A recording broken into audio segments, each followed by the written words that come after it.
जिसमें फौजें जाया करती थी पुराने 16 मीटर की था वो। 16 मीटर की सड़क है बंदी वालों ने जिससे पुराने समय में भी फौजें जाती थी।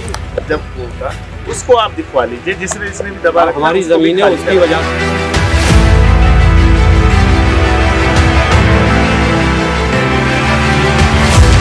कोई करेगा तो निश्चित तौर से ना गंभीर धाराओं में अब तो सरकारी जमीन पे न केवल अतिक्रमण का FIR दर्ज होगा बल्कि कब्रों के साथ बेअदबी करनी।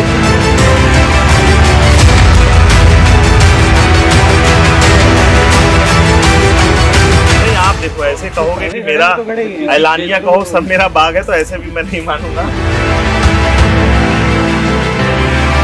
किच्छा के दरऊ गांव में कब्रिस्तान और सरकारी भूमि पर कब्जा कर जोतने का मामला सुर्खियों में बना हुआ है।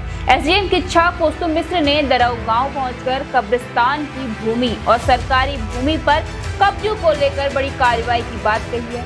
गांव के ही एक प्रभावशाली राजनेता के परिवार के ऊपर कब्रिस्तान की भूमि पर ट्रैक्टर चलाकर उसे जोतने का आरोप लगा है, जिस पर वहां अच्छा खासा बवाल भी खड़ा हो गया है। बताया गया है कि गांव के एक युवक गल्फार ने इस मामले की शिकायत अल्पसंख्यक आयोग उत्तराखंड में कर दी, जिसके बाद आयोग ने मामले को देखते हुए उधम सिंह नगर जिला प्रशासन को तुरंत मामले को देखने के आदेश दिए। दूसरी ओर किच्छा SDM कौस्तुभ मिश्र का कहना है कि मामले को गंभीरता से देख लिया गया है। कब्रिस्तान की भूमि का सीमांकन करते हुए सरकारी भूमि की भी नाप कर ली गई है। SDM कौस्तुभ मिश्र ने कहा कि कब्रिस्तान की भूमि पर ट्रैक्टर चलने और जोतने को लेकर कहा है कि यह मामला अभी जांच का विषय है। इस मुद्दे पर देखिए हमारी ये खास। मुस्लिम बाहुल्य क्षेत्र किच्छा का गांव दरऊ सरकारी भूमि पर अतिक्रमण और कब्रिस्तान की भूमि खुर्द करने के आरोपों को लेकर इस समय प्रशासन के निशाने पर आया हुआ है। मुख्यमंत्री पुष्कर सिंह धामी के पसंदीदा PCS अधिकारियों में शुमार PCS अधिकारी SDM किच्छा सरकारी भूमि पर कब्जे को लेकर पूरे एक्शन मोड पर नजर आए हैं, जिसमें फौजें जाया करती थी पुराने 16 मीटर की था वो। 16 मीटर की सड़क है बंदी वालों ने जिससे पुराने समय में भी फौजें जाती थी। जब वो था उसको आप दिखवा लीजिए, जिसने भी दबा रखा हमारी जमीन है उसकी वजह से। उन्होंने मुस्लिम बाहुल्य क्षेत्र दरऊ की विवादित भूमि कब्रिस्तान का बारीकी से निरीक्षण कर तहसीलदार किच्छा और चकबंदी अधिकारी को आदेश दे दिए कि कब्रिस्तान ही नहीं बल्कि पूरे दरऊ गांव का सर्वे और पैमाइश कराकर सरकारी जमीनों को चिन्हित किया जाए और इस मामले पर गंभीर कार्यवाही की जाए। देखिए इस गाँव में एक बहुत पुराने समय से विवाद चला आ रहा था। कुछ आबादी बनी हुई थी, कुछ कब्रिस्तान था। लोगों के बीच एक विवाद का विषय बन गया था कि कहाँ पे कब्रिस्तान। ग्रामवासियों को कहना था कि कब्रिस्तान की कुछ कब्रों को डैमेज किया गया है, कुछ लोगों को कहना था कि हमारी निजी जमीनें हैं। इस बात को लेकर एक गांव में एक पैनिक का माहौल बना हुआ था कि कहाँ कब्रिस्तान है, क्योंकि आपको पता होगा कि 132 की लैंड है।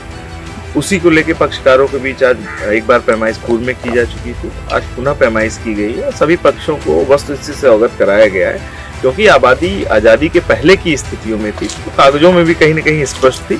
उसको मौके पर देखा गया है, सभी पक्षकारों को बता दिया गया है, पिलर गड़वा दिए गए, हदबंदी से अवगत करा दिया गया है। इसके साथ ही ये चेतावनी भी दी गई कि अगर सरकारी जमीनों पर किसी भी प्रकार का हस्तक्षेप हुआ या किसी प्रकार की किसी भी संरचना के साथ बेअदबी हुई तो गंभीर से गंभीर धाराओं में कार्रवाई भी की जाएगी, उसके लिए भी कह दिया गया है। साथ ही तहसीलदार को निर्देशित किया गया है कि पूरे गांव का सर्वे कर लें, जहां कहीं भी सरकारी जमीन हो उसको चिन्हित करके निश्चित तौर से उसमें गंभीर से गंभीर कार्रवाई। 8/11/2022 को ग्राम दरऊ में पड़ोस के किसान ने भी कब्रिस्तानों को जोड़ दिया था, कब्रों को खुर्द किया गया था, जिस मामले को लेकर मैं अल्पसंख्यक आयोग में गया और वहाँ से न्याय की उम्मीद की किरण दिखाई दी। आज कुछ कब्रों को तो क्लियर कर दिया गया है कि कब्रिस्तान कहाँ तक है। उसके अलावा 2 बीघे ज़मीन जो बंजर की थी उसमें भी सैकड़ों वर्ष पुरानी कब्रें थीं, जिस पर पड़ोसी किसान ने कब्जा कर रखा था। उस बंजर भूमि को भी कब्जेदार के कब्जे से छुड़ाया गया और SDM किच्छा ने उसे क्लियर कर दिया कि अब यहाँ पर किसी भी तरह का कोई अतिक्रमण आप नहीं करेंगे। जो आपकी अपनी ज़मीन है सिर्फ उसमें ही जुताई बुआई करेंगे और जो पक्की खबरें हैं आपकी ज़मीन में उनको भी आप बिल्कुल स्पर्द नहीं करेंगे। इस तरह का आश्वासन किसान ने दिया है और यदि अगर वो किसान उसको खुद करता है तो उनके खिलाफ FIR दर्ज करी जाएगी और जो कब्रें उन्होंने जोती गई थी वो जांच का विषय है, उसमें जांच चल रही है। आगे एसडीएम साहब बताएंगे कि उसमें क्या करेंगे, कब उसकी जांच कराएंगे। जो चकबंदी विभाग ने ज़मीन कब्रिस्तान को जो खुर्द-बुर्द किया है, उसके लिए एसडीएम साहब ने कमेटी बनाई गांव के रकबे को कब्रिस्तान में दर्ज कर दिया। उसमें 15 दिन का टाइम है। 15 दिन में वो कमेटी जो है अपनी रिपोर्ट एसडीएम साहब को सौंपेगी। जो भी रकबा रह गया है कब्रिस्तान का, वो उसमें आगे की कार्रवाई की जाएगी। इन लोगों ने ट्रैक्टर लगा के जो बनी हुई खबरें थी वो खबरें जोत दी और मौके पर वहाँ पे तमाम गांव वाले आ गए, इनसे हाथापाई भी हो गई। फिर कुछ लोगों ने समझौता करा दिया कि ये मसला हो जाएगा, मगर वो खबरें जुटी भी है। अब देखते हैं कि क्या क्या कार्रवाई होती है।